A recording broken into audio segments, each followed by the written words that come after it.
Shalom Bapak Ibu Saudara. Bagaimana kabarnya?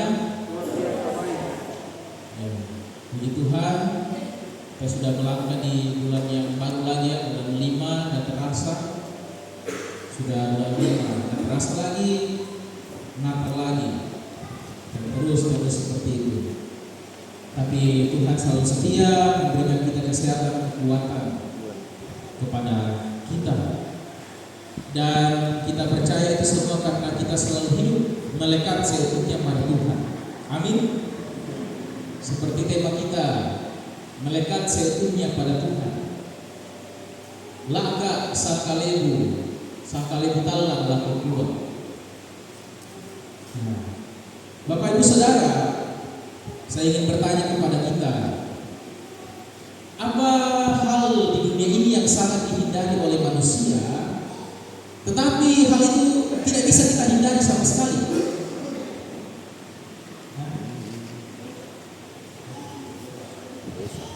Iya, dosa. Bapak Ibu yang di bawah apa? Dosa ya, tidak dosa ya. Sejak kita dalam kandungan juga sudah berdosa. Tapi ada hal lain lagi yang dikatakan tadi Mama Esa, kematian. Nah, betul atau tidak? Kita sangat menghindari yang namanya kematian. Tapi kita tidak bisa menghindari kematian itu. Kita pasti mengalami kematian. Ada lagu mengatakan apa? Orang kaya mati, orang miskin mati, raja-raja mati, rakyat biasa mati. Mati rasa. Tumbuhan, binatang mati semua, mati asal. Kita tidak dapat menghindari kematian itu. Ya. Ada orang-orang yang menyadari hal ini, ada mungkin dari kita menyadari hal ini. Kita tidak bisa menghindari kematian. Sehingga ada orang-orang yang merencanakan dan mengharapkan kalau boleh ya saya mati seperti ini. Kalau boleh saya mati di tempat tidurnya ya tiba-tiba Tuhan panggil. Ada yang mengimpikan kematiannya seperti itu. Kalau boleh saya mati di usia seperti ini, di usia 80 tahun. Janganlah sampai 100 tahun nanti saya menelponkan anak-anak cucu-cucu saya. Ya, gitu. Mungkin ada yang berpikir seperti itu. Kalau boleh nanti saya mati, keadaan keluarga saya seperti ini dan seperti itu. Saya sudah membahagiakan orang tua saya.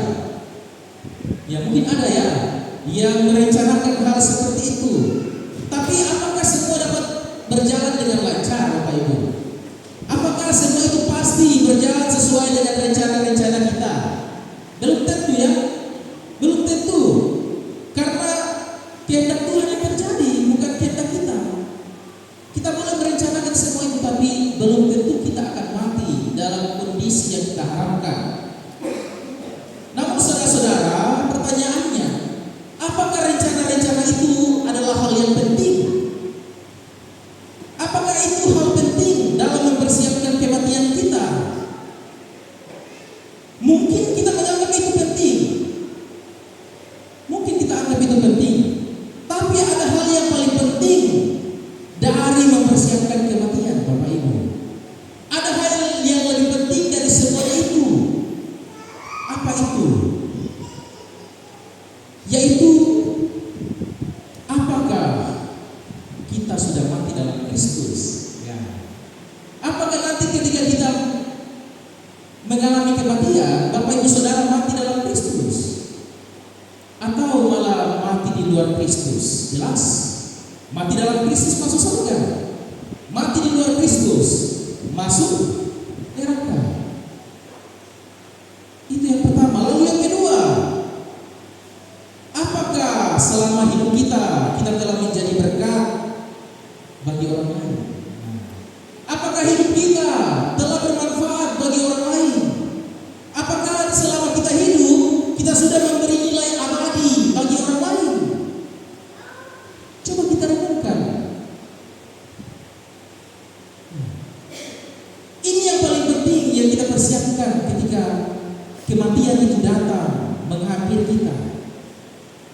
Dua hal ini yang perlu kita persiapkan. Saudara-saudara, kita lihat kisah Stefanus dalam pembacaan utama kita di Kisah Para Rasul pasal 7 ayat 55 sampai 60. Itu bacaan utama. Kita fokus di situ ya. Stefanus ini siapa? Bapak Ibu? Saul Stephen. Ya, ini bukan pendetanya Pentekosta ya, pastikan ya. Stefanus ini siapa Bapak Ibu? Stefanus ini adalah seorang pemuda. Dia seorang pemuda. Dia memberi dirinya untuk melayani Tuhan sebagai seorang apa nih?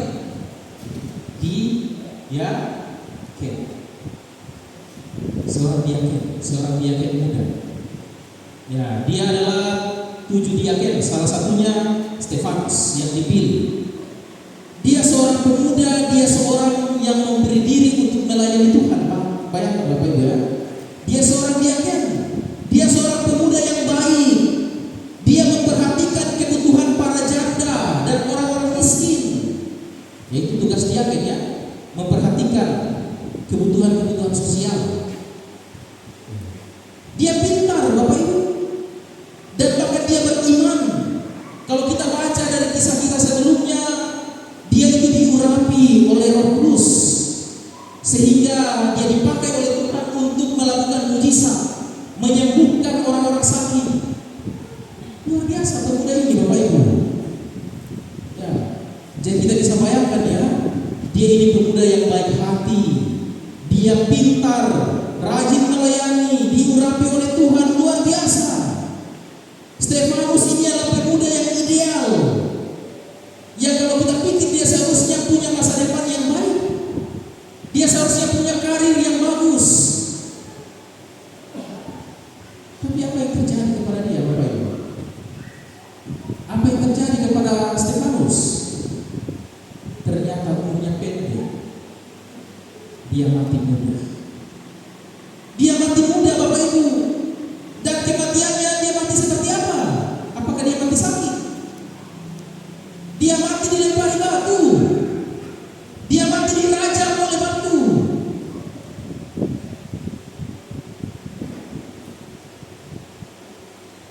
Apa kesalahannya?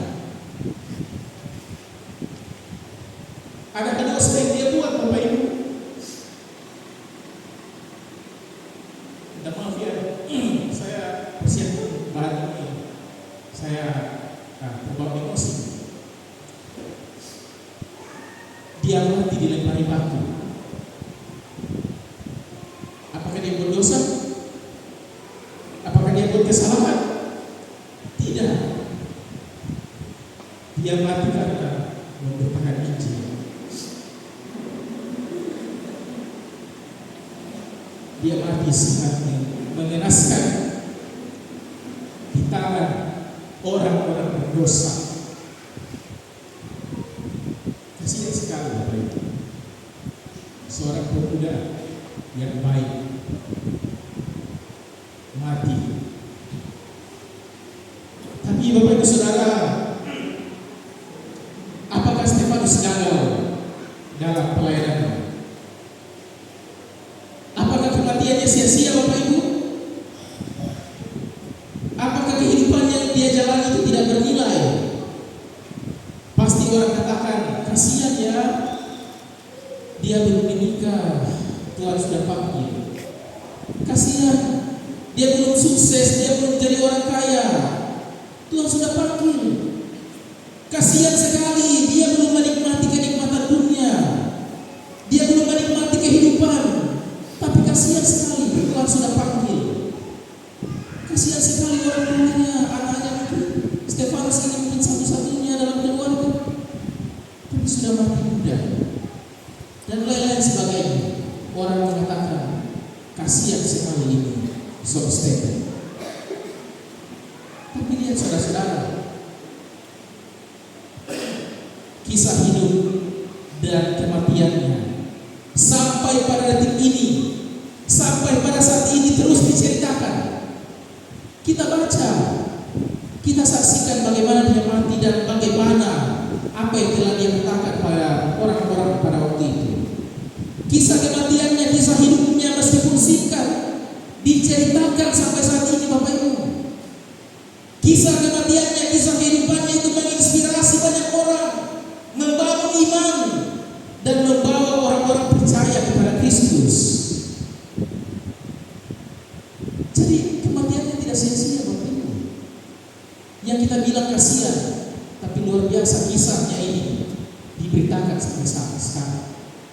Menginspirasi, membangun iman, memberi nilai kekekalan bagi kita para pendengar. Saudara tahu, mulai dari pembelaan sekaligus pemberitaan Injil yang dilakukan oleh Stefanus, mulai dari ayat 1 sampai ayat 60, dia memberitakan Injil, dia memberikan pembelaannya. Dan jangan lupa, kalau kita melihat secara teliti, ada seseorang yang tidak asing bagi kita semua, yang juga mendengarkan Stefanus berbicara, yang juga mendengarkan Stefanus memberitakan Injil. Ada nama yang dikatakan dalam bacaan kita, khususnya di ayat yang ke berapa itu? Yang ke 60 ya. Ada nama siapa di situ? Dan Saulus. Ya. Saulus atau juga disebut namanya apa? Paulus. Jadi Saulus ini punya dua nama Bapak Ibu ya. Nama Yunani Paulus, nama Ibrani Saulus. Gitu. Karena dia punya dua keluarga negaraan, Yunani dan Romawi dan Israel. Jadi ada Saulus di situ, ada Paulus di situ Bapak Ibu. Ya. Dia terlibat dalam penganiayaan jemaat. Dia orang-orang yang membunuh pengikut Kristus dan juga termasuk terlibat. Dia juga yang membunuh Stefanus. Dia terlibat dalam pembunuhan Stefanus. Tapi setelah peristiwa itu Bapak Ibu, saya yakin Saulus atau Paulus ini tidak pernah tenang dalam kehidupan. Perkataan Stefanus itu mengganggu pikirannya. Nama Yesus itu terngiang-ngiang dalam pikirannya, dalam hatinya, di kepalanya. Dan timbul pertanyaan dalam hati Paulus, kenapa ada orang seperti Stefanus? Dalam situasi yang buruk dia bisa menghadapinya dengan tenang. Bayangkan. Bahkan wajahnya itu terlihat seperti malaikat. Kalau coba kita perhatikan di ayat 15 pasal 6. Pasal 6 ayat 15. Dikatakan di situ mukanya terlihat seperti apa? Malaikat. Luar biasa. Ada apa dengan orang ini? Ada apa dengan Stefanus? Siapa sih yang dia imani? Mengapa di detik-detik terakhir hidupnya dia bisa memohon pengampunan untuk orang-orang yang membunuh dia? Dia meneladani Kristus yang mengampuni orang-orang yang membunuh dia, yang bersalah kepada dia. Dalam hati Paulus seharusnya dia mencaci maki, seharusnya dia mengutuki kami, seharusnya dia melakukan itu, tapi Stefanus sebaliknya mengampuni mereka, mengasihi mereka. Saulus bertanya-tanya dalam hati, pikirannya terganggu, saudara-saudara. Tapi pada akhirnya, di waktu yang telah Tuhan tentukan, Kristus menjumpai dia. Lalu kemudian dia bertobat. Dia bertobat, Bapak Ibu. Saudara tahu buah dari pemberitaan Injil dari Stefanus, buah dari pertumpahan, buah dari tertumpahnya darah seorang martir, martir pertama, seorang yang mempertahankan imannya dan mati. Itu adalah Stefanus. Dia martir pertama. Darah martir pertama ini menghasilkan petobat, yaitu Rasul Paulus. Dan kita tahu Rasul Paulus seperti apa dalam pelayanannya. Rasul Paulus begitu luar biasa dipakai Tuhan. untuk melayani, untuk memberitakan Injil, untuk merintis jemaat-jemaat, dan menulis sebagian besar perjanjian baru. Ini Rasul Paulus, buah dari pemberitaan Injil Stefanus. Sehingga muncul quotes yang mengatakan bahwa darah para martir adalah benih pertumbuhan gereja. Darah para orang-orang yang mempertahankan Injil yang mati itu adalah benih pertumbuhan gereja. Dan firman Tuhan yang disampaikan itu tidak pernah kembali dengan sia-sia, Bapak Ibu. Firman Tuhan yang disampaikan tidak pernah kembali dengan sia-sia. Firman Tuhan pasti bekerja. 100 orang mendengar, ada 1 orang yang tergerak hatinya untuk mendengarkan firman dan diubah oleh firman Tuhan. Dan ini yang terjadi dalam pelayanan Stefanus. Nah, saudara-saudara, seringkali pelayanan kita itu tidak terlihat kemajuan. Bahkan seolah-olah mengalami kemunduran. Jemaat, mungkin kita melihat jemaat itu semakin keras kepala. Jemaat tidak bertumbuh. Sepertinya pelayanan kita itu gagal. Saya tidak curhat ya. Tapi bisa saja seperti itu, Bapak Ibu. Bapak Ibu pernah melihat itu? Mungkin kita berpikir seperti itu, kok jemaat ini keras kepala ya, kok jemaat ini tidak berubah-ubah ya. Atau mungkin dalam secara luas, dalam pekerjaan kita menganggap pekerjaan itu adalah pelayanan. Bapak Ibu ya, amin ya. Pekerjaan kita di rumah itu pelayanan, pekerjaan kita di kantor, di mana saja itu pelayanan. Mungkin kita bersikap dengan orang lain baik, tapi orang lain menanggap itu dengan buruk. Kita baik pada orang lain, tapi mereka membalas dengan kejahatan. Dan kita putus asa dengan hal itu. Tapi Bapak Ibu Saudara, itu semua pelayanan yang kita lakukan untuk Tuhan. Seolah-olah gagal semuanya itu, Bapak Ibu. Kita terlibat dalam kepanitiaan. Kita sudah melakukan yang terbaik untuk kemajuan pelayanan di pengurus OIG. Tapi terlihat kok OIG ini semakin mundur, OIG ini semakin bertumbuh. Apa salah kesalahan kita dalam melayani? Sepertinya kita sudah gagal dalam pelayanan ini, dalam pekerjaan kita, dalam tugas tanggung jawab kita. Tapi saudara-saudara, percayalah bahwa Allah tetap bekerja. Allah tidak akan membiarkan proyek keselamatannya itu gagal. Tidak akan dibiarkan. Karena ini pelayanan Tuhan, pekerjaan Tuhan yang kita lakukan, bukan pekerjaan manusia.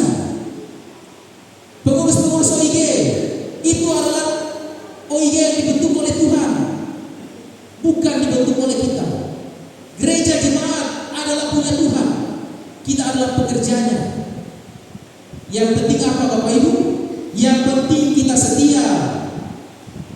Yang penting kita taat dalam menjalani tugas panggilan kita. Karena Tuhan sekali lagi tidak akan membiarkan proyek keselamatannya itu gagal. Yang penting kita taat melayani, Bapak Ibu. Yang penting kita setia sampai akhir. Kekuatan itu kita dapatkan dari mana, saudara-saudara? Dari Tuhan, dari Yesus Kristus. Yesus Kristus itu pohon kehidupan. Dia ibarat sebagai pohon, tempat kita melekat seutuhnya. Ya, kalau kita mau ambil mungkin pengandaian ya nanti Bapak cari pengandaian yang lebih baik ya. Kalau saya ambil pengandaian seperti Benalu, tahu Benalu kan? Balintoto. Ya betul ya, Balintoto dalam bahasa ya. Benalu itu menghisap makanan dari mana? Dari pohon yang dia tempeli, yang dia hinggapi di situ. Dari pohon. Jika benalu itu lepas dari pohon, maka benalu itu akan mati. Akan mati. Nah, Bapak Ibu Saudara, begitu pun juga dengan kita. Sumber kehidupan kita itu adalah Tuhan. Kapan kita lepas dari Tuhan, kita pasti mati. Amin. Kita pasti mati. Kita pasti mati. Maka saudara-saudara, inilah yang Tuhan mau. Inilah yang Tuhan rencanakan untuk kita, anak-anaknya. Dia menyelamatkan kita supaya kita hidup melekat seutuhnya pada Tuhan. Nah, masuk tema. Dia menyelamatkan kita hidup melekat seutuhnya kepada Tuhan. Lalu kita melayani Tuhan. Hidup kita dipakai melayani Tuhan. Hidup kita dipakai untuk memberi manfaat bagi sesama. Memberitakan kasih Allah melalui kata dan tindakan, Bapak Ibu. Sampai akhir hidup kita tetap setia dan kita mati dalam Kristus. Lalu kita memperoleh kehidupan kekal bersama Dia dalam kemuliaan kerajaan surga. Tuhan sudah sediakan tempat bagi kita di surga, Bapak Ibu. Kita tinggal tunggu Tuhan datang kembali untuk menjemput kita. Asalkan kita tetap setia. Saudara tidak peduli kapan kita mati. Tidak peduli dengan cara apa kita mati. Kita tidak tahu ya. Kita mati ditembak orang. Kita tidak tahu kita mati dirampok. Kita mati ditabrak. Mungkin dibilang amin, amin, amin, amin. Tapi kita tidak tahu. Tidak peduli cara kita mati, Bapak Ibu. Intinya adalah apa yang sudah kita lakukan selama hidup kita. Intinya itu. Intinya adalah apakah saudara-saudara sudah ada dalam Kristus. Teman-teman pemuda jangan katakan bahwa oh saya masih lama sih waktu saya masih muda, masih jauh dari nafas. Ya. Pasti saya akan mati di usia tua. Tidak tahu, tidak tahu. Tiba-tiba nanti melangkah di situ kena serangan jantung. Jangan bilang oh itu biarlah orang-orang tua yang sudah bau-bau tanah itu yang persiapkan kematiannya. Saya janganlah, saya nikmati hidup saya. Saya kejar cita-cita saya. Saya nikmati hidup dalam dosa, biarlah. Tidak tahu teman-teman. Jangan pikir seperti itu. Persiapkan kematian saudara-saudara. Persiapkan kematian kita dengan baik. Nah, ini kita minta seperti Stefanus ya. Belum menikah sudah dipanggil Tuhan dulu. Itu tidak penting, Bapak Ibu. Yang paling penting itu tadi, persiapkan kematian kita. Maka yang harus kita minta kepada Tuhan adalah apa? Kita berdoa kepada Tuhan seperti ini. Tuhan, tolong sebelum saya kembali kepadamu, pakailah hidupku untuk melayani-Mu. Pakailah hidupku untuk menjadi berkat bagi banyak orang. Dengan segala potensi dan apa yang ada padaku, yang asalnya semuanya itu daripadamu. Tolong aku Tuhan, supaya aku dapat menggunakannya untuk kemuliaan-Mu. Amin. Maka percayalah saudara, seperti Stefanus kita akan melihat Kristus sang anak manusia itu berdiri di sebelah kanan Allah untuk menyambut kita kembali kepada-Nya. Amin. Amin.